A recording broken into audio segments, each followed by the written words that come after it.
Disney California Adventure might be Disneyland's younger sibling, but that doesn't mean its rides and restaurants and experiences pale in comparison. In fact, there are parts about DC8 you're going to like even better than what you can find next door. So, are you ready to learn everything you can about this California-centric park? Because that's exactly what we're doing today here on DFB Guide.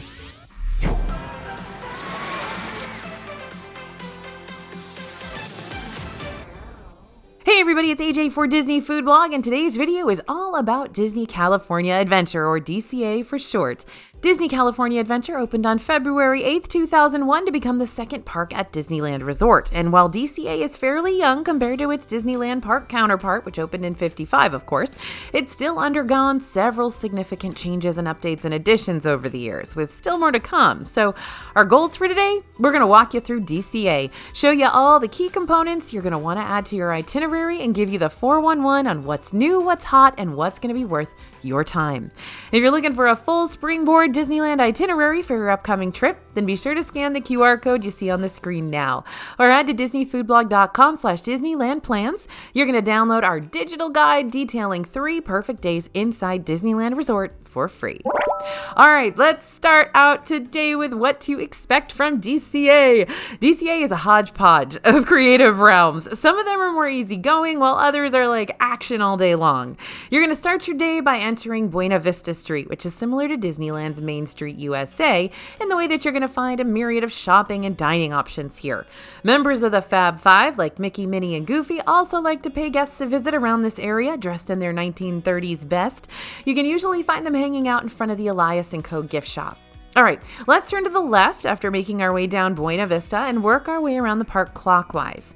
The first area you're going to find after Buena Vista Street is Hollywoodland, an appropriate area for a park that's literally inside and named after California. By the way, the theme of this particular area is, of course, when Walt got off the bus in Hollywood for the first time. So that's why you're going to see that statue of him with Mickey Mouse and, of course, Walt's old cardboard suitcase. One of the main features of this area is the Disney Animation Building, where you're going to find multiple interactive experiences, as well as a central area that serves as a nice place to chill, get some AC, and watch animation clips featuring fan-favorite Disney films. Now, across the street from the animation building is where you can hop aboard the short and sweet dark ride Monsters, Inc., Mike and Sully to the rescue. The next area of the park is the newish Avengers campus, which opened in 2021 and is ready to recruit you as an official hero in the MCU. Currently, you can ride Guardians of the Galaxy, Mission Breakout, and Web Slingers, Spider-Man Adventure, in this area of the park, though there is one other ride that's currently in the works. We're going to talk about that more later on. Moving right along, we're heading into Cars Land next. The title of this area speaks for itself. It's an entire land inspired by Pixar's film franchise Cars. Cars Land holds the most popular ride of the park, Radiator Springs Racers, as well as 2 other family fun flat rides, Mater's Junkyard Jamboree and Luigi's Rollickin' Roadsters. From there, you'll enter into the newest area of DCA, San Francisco Square. This little section, focused mainly on dining and shopping, used to be the Pacific Wharf's humble abode, but in August 2023, Pacific Wharf was reimagined into something more Big Hero 6 inspired.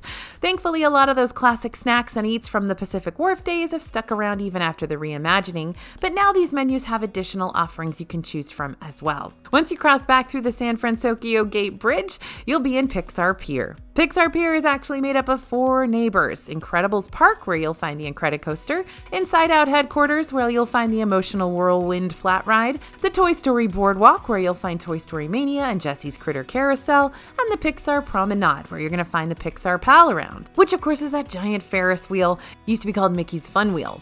Shoulder to shoulder with Pixar Pier is Paradise Gardens, where you can watch the nighttime spectacular World of Color, as well as ride lots of carnival-style rides. And finally, we've reached the very right-hand side of the park where Grizzly Peak resides. Grizzly Peak is the home of Grizzly River Run, Soarin', and the Redwood Creek Challenge Trail, which completely transforms around the Halloween season. You're going to see what I mean soon enough. So what's in store for Disney California Adventure in 2024? What's coming soon? Well, there's the possibility that we might see some construction start popping up around Avengers Campus, but again, it's just a possibility. Avengers Campus is planning on taking things to the next level. No, the multiverse in the near future. The expansion is going to include a new ride where guests will be able to battle alongside the Avengers in an ultimate showdown against King Thanos. Because if this giant purple dude wasn't intimidating enough before, the addition of the crown and royal stature really does wonders for him. From what we've heard about the new attraction so far, the ride mechanics are going to be potentially very similar to what you already can find over at Guardians of the Galaxy Cosmic Rewind in Epcot. According to Disney, the story behind this multiverse-driven ride will show us a new technology that'll transform Avengers Campus into the heart of the multiverse through the use of Tony Stark's time suits, Xandarian jump points, and Wakandan technology. The transport vehicles will also be able to jump into new worlds in a split second to go on multi-world missions. So when you tell me about split-second launches and Xandarian jump points, of course my mind's immediately going to go to Cosmic Rewind, which uses the exact same mechanics and storytelling tactics. But we'll see. Regardless, we're pumped to be a part of this ultimate battle. While DCA hasn't said anything about a release date yet, or even when they're going to start constructing this ride in the first place, my best guess is we're not going to see it go live in 2024. I know, sad day, but I'll make sure to keep y'all updated just in case Disney proves me wrong, which would be really cool if they did. Now, here's what we know for sure will be coming soon over to DCA, which was just recently announced. Pixar Fest, which we haven't seen since 2022, is returning from April 26th through August 4th.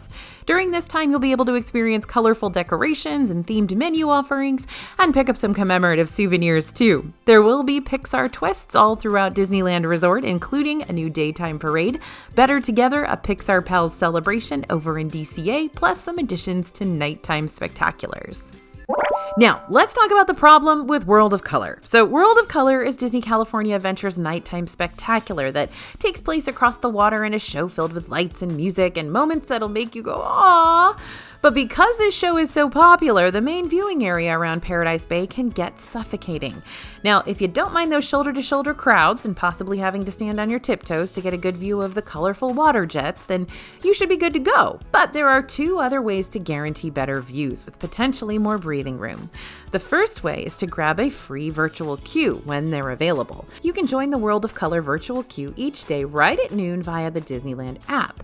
While you don't have to have a virtual queue to see World of Color, this will guarantee you a good spot for the performance. Your second option is the World of Color dining package, which will not only give you a 3-course meal, but also secure you a prime viewing location of the show. There are 2 different dining packages you can choose from. Either get the dinner buffet at Storytellers Cafe inside the Grand Californian Hotel, or get the full-service lunch or dinner at Wine Country Trattoria, which is still inside DCA. Wine Country will put you back $62 per adult, and Storytellers is going to cost you $64. But there are a couple of things you need to keep in mind before making those dining package plans. From January 9th to February 29th, World of Color will be closed for refurbishments. Now, before these refurbs, DCA was showing a new version of World of Color called World of Color 1 in honor of the Disney Company's 100th year anniversary. It's very possible that after this refurbishment wraps up, World of Color will return to its original version. Either performance is a good time regardless, but we'll let you know which one you should expect to receive during your next visit once we learn more.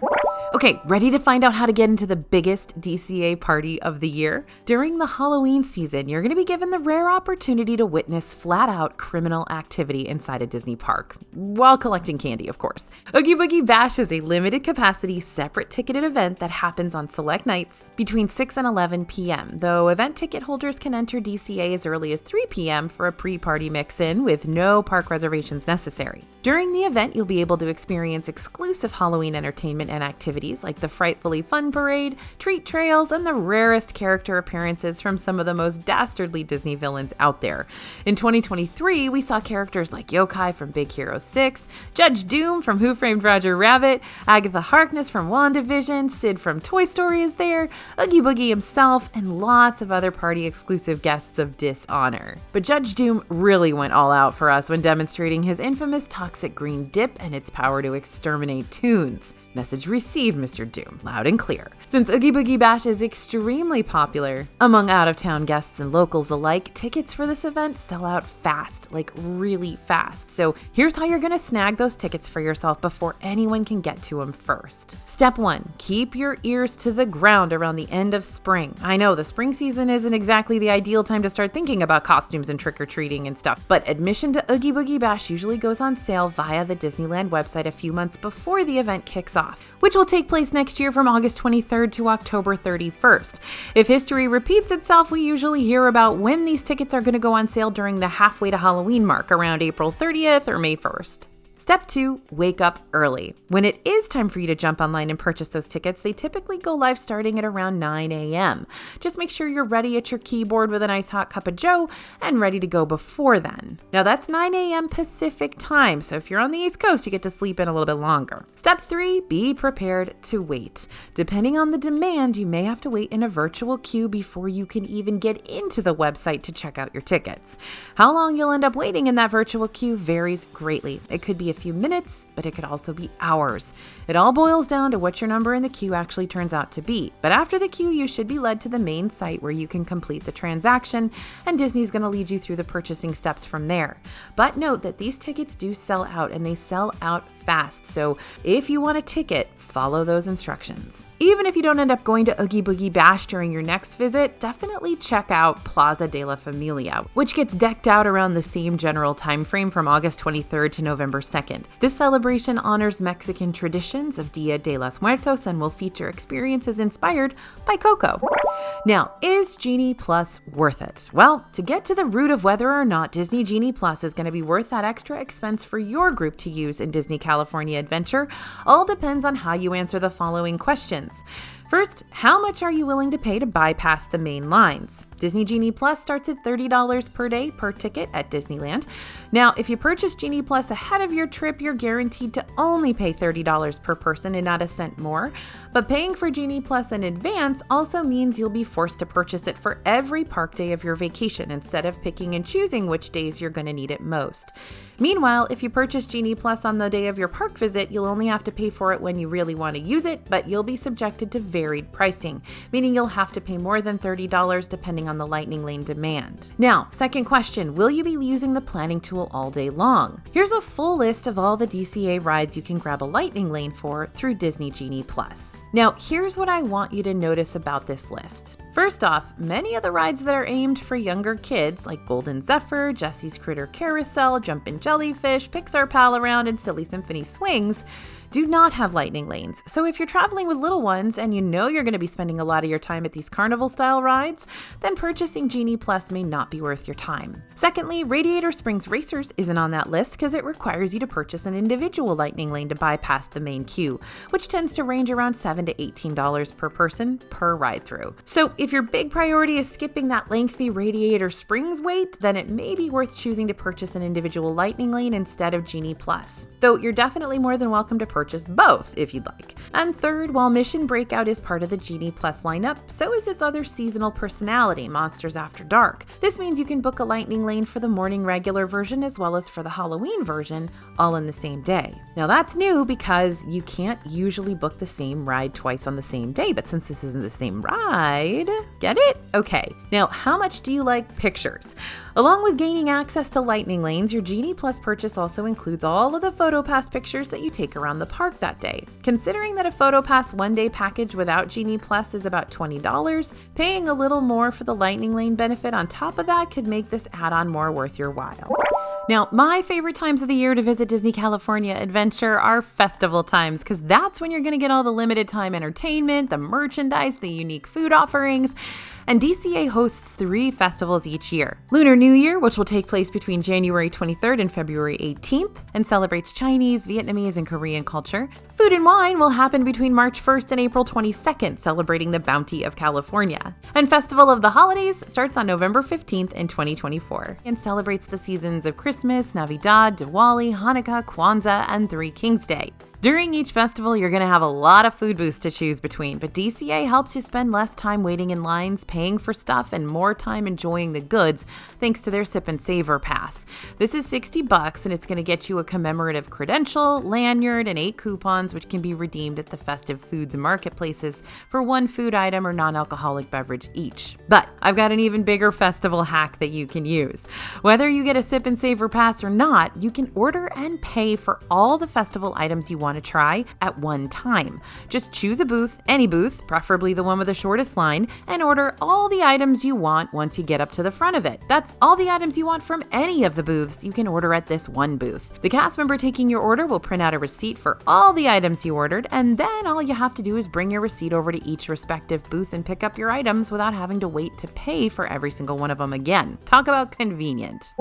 Now, DCA may not have as many places to eat as a park like Disneyland or Epcot, but you're still going to find lots of places to dine, drink, and grab something sweet here during your 2024 visit. Here are a few of our favorites. For table service, Carthay Circle is themed after the former theater where Disney's first ever animated film, Snow White and the Seven Dwarfs, originally premiered. That's why all the decor inside this restaurant is reminiscent of that golden age of Hollywood, with lots of warm colors and wood accents and vintage decor. This spot is more on the pricier side of things, but it does make for a great meal if you're celebrating something special or just celebrating in general. There's always a reason to celebrate. Expect to find a showcase of California cuisine on the menu, like artisan cheese tarts, prime rib, and thick cut pork chops, as well as an extensive selection of wines. Pro tip, if you're not finding reservations for the main Carthay Circle restaurant, or you're simply just wanting to munch and drink instead of invest in a full-on $50 plus meal, then you may want to try making reservations for the Carthay Circle Lounge, al fresco dining. While the Carthay Circle Lounge al fresco dining might sound like it only applies to the restaurant's outdoor dining patio, you can also make reservations and be seated at an indoor lounge portion as well. You can let the host at the front of the restaurant know your particular preference when checking in, though you might just have to take what's available depending on how busy it is. Either way, you'll have the same Lounge Bites menu to choose from, plus a full menu of drinks. If you don't manage to make an advanced dining reservation for this lounge, you can always try the Mobile Dine walk-up waitlist, if available, on the day of your visit for that first-come, first-served seating. Now, Wine Country Trattoria's menu is inspired by Napa Valley, so there's lots of wine to choose from here.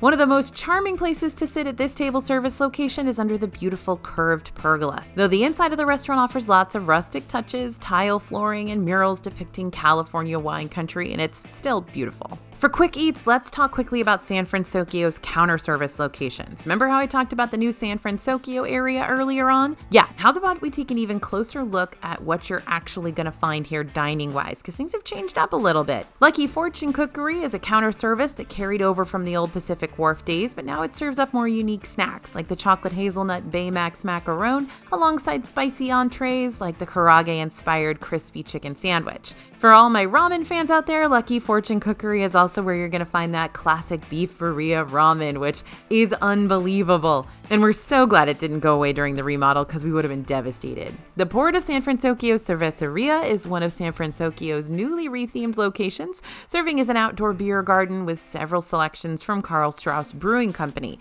You can also order a side of garlic pinwheel chips to break up the brews. While Cocina Cucamonga Mexican Grill has remained relatively unchanged, it does have some new menu items reflecting the transformed area, like the San Francisco-style street corn and the melon cocktail. Rita's Baja Blenders was transformed into Rita's Turbine Blenders and has a giant drink dispenser offering delicious margaritas and icy beverages.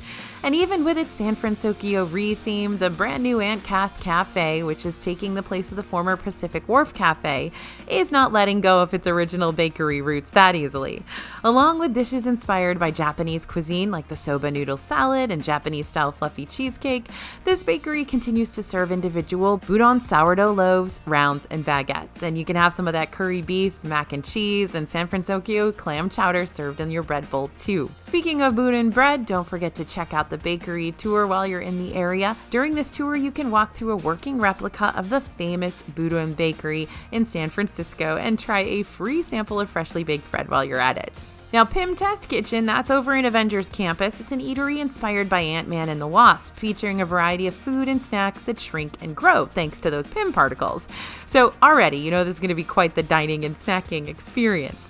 This one's a good novelty pit stop for the whole family, including the kids, who get a kick out of assembling their own PB&J sandwiches on Pym particle bread. Over at Flo's V8 Cafe inside Carsland, there's a retro-looking quick service that's inspired by all the mom-and-pop diners you're going to find along Route 66. There's no shortage in comfort food here, so make sure you're ready for some hearty helpings of home-cooked food and shakes. Now, for drinks, let's go to Lamplight Lounge. This pays tribute not only to the films of Pixar, but also to the artists of Pixar Studio who bring these stories to life. The lounge bites here can be rather hit or miss, not including the lobster nachos, which is always great, but the cocktails tend to hold their own, making this spot worth at least 1 or 2 visits, if not more. Now, this is a full-on table service restaurant, y'all, and they do have some really good stuff, so this could have gone in our drink section or our table service section, so we're recommending it either way. And don't forget to ask about the specialty secret drinks here. We love the Mickey's Fun Wheel. And let's talk Pim Tasting Lab. This little drink stop is adjacent to the Pim Test Kitchen quick service and serves craft beers as well as themed Pim particle-infused cocktail experiments made especially for you by the Pim research staff.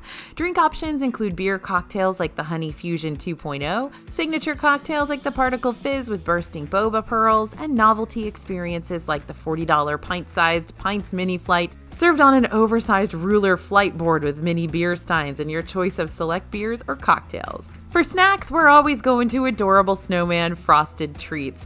This kiosk may be small, but it's got some mighty soft serve flavors for you to try during your next visit.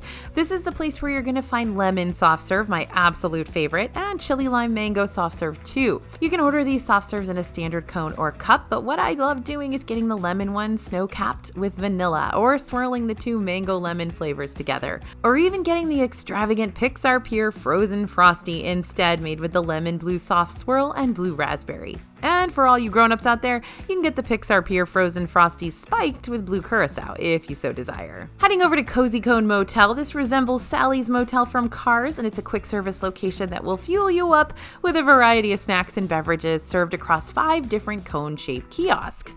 Each cone serves different types of cone concoctions, like pop cone, chili cone queso, and ice cream cones. There's always something cute and seasonal here too, so definitely check it out, and they've got churros. And here's Corn Dog Castle. We promised you that we'd tell you about it in our Disneyland video. Looking for one of those famous hand-battered Disneyland corn dogs that locals and out-of-town guests rave about? Corn Dog Castle is where you are covered for DCA. Aside from serving Disneyland's OG corn dogs, though, you can also try the cheddar cheese stick, which is basically melty cheese coated in that classic corn dog batter, which I love. And they also have that spicy sausage corn dog, which is another one of my favorites. Now, don't forget about these tips. Before we wrap up today, I've got to tell you about the DCA things that should not fly under your radar for 2024. All right, here we go. 1, park pass reservations, still a thing in Disneyland. Disney World might be doing away with their park pass reservations mostly starting on January 9th, 2024, but Disneyland and DCA are still going to hold on to theirs for now. So don't forget to make your park pass reservations after you purchase your tickets so you can save your spot in the park. To make sure park pass reservations are still available for the days you want to visit, so you don't have to purchase tickets and then find all those reservations are gone, just head to the Disneyland website and check out their theme park reservation availability page. Second thing you got to know about the Beasts Library has closed. It is very, very sad, but very true. Beasts Library inside the animation building closed on December 10th, 2023. This secret library was once nestled inside the Sorcerer's Workshop area, allowing visitors to use one of the very magical books to figure out which Disney character best fit their personality. So what's going to be going here next? Well, the space will be used for Disney's Imagination Campus. This is a program that gives students a unique learning experience, honing in on creativity and problem solving. Next tip, visit Carsland during the day and at night. Much like how Pandora in Animal Kingdom transforms once the sun goes down, the Carsland vibes drastically change by night in DCA too. Each evening, the neon lights of this small town flicker to life, starting from the courthouse and moving up Route 66. To watch this full progression, try standing toward the entrance of the land near Sarge's Surplus Gift Shop or by Mater's Junkyard Jamboree. And remember the holiday overlays. You don't have to purchase an after-hours party ticket to experience Disney California Adventure's seasonal ride offerings. During Halloween, Guardians of the Galaxy Mission Breakout transforms into Guardians of the Galaxy Monsters After Dark every evening. Monsters After Dark is a much more intense version of this attraction. While the ride through itself isn't any faster or more drastic, The themes are way scarier and could be too scary for younger riders. During the day, you'll still be able to ride the normal version of Mission Breakout, but the ride typically transforms around 3 p.m. with an hour or so of downtime to pull that Jekyll Hyde style transition off successfully. If you want a less intense Halloween ride to take the kids on, Cars Land celebrates Halloween throughout September and October, meaning you can ride Luigi's Honkin' Halloween and Mater's Graveyard Jamboree, each with their own seasonal, yet not so scary soundtracks. Meanwhile, between November and December, Cars Land gets a whole lot more jolly, so the 2 flat rides here get another seasonal update and soundtrack change, becoming Mater's Jingle Jamboree and Luigi's Joy to the Whirl. And watch out for those Anaheim Duck Days. Anaheim Duck Days, in honor of the Anaheim hockey team, happen over in DCA each year and will be happening again on February 22nd and 23rd. The Duck Days this year are going to be extra special since it's going to be the Ducks' 30th anniversary, so brace yourself for some fun activities and interesting treats during this 2-day celebration. So, what do you think? Is DCA going to be a must-visit park for you in 2024? If so, don't forget to download our free Perfect 3 Days at Disneyland itinerary over at disneyfoodblog.com/Disneyland plans. Be sure to keep checking back here with us for more DCA news to come. Thanks for listening, everyone, and thanks for watching. As always, this is AJ for Disney Food Blog, and we'll see you real soon.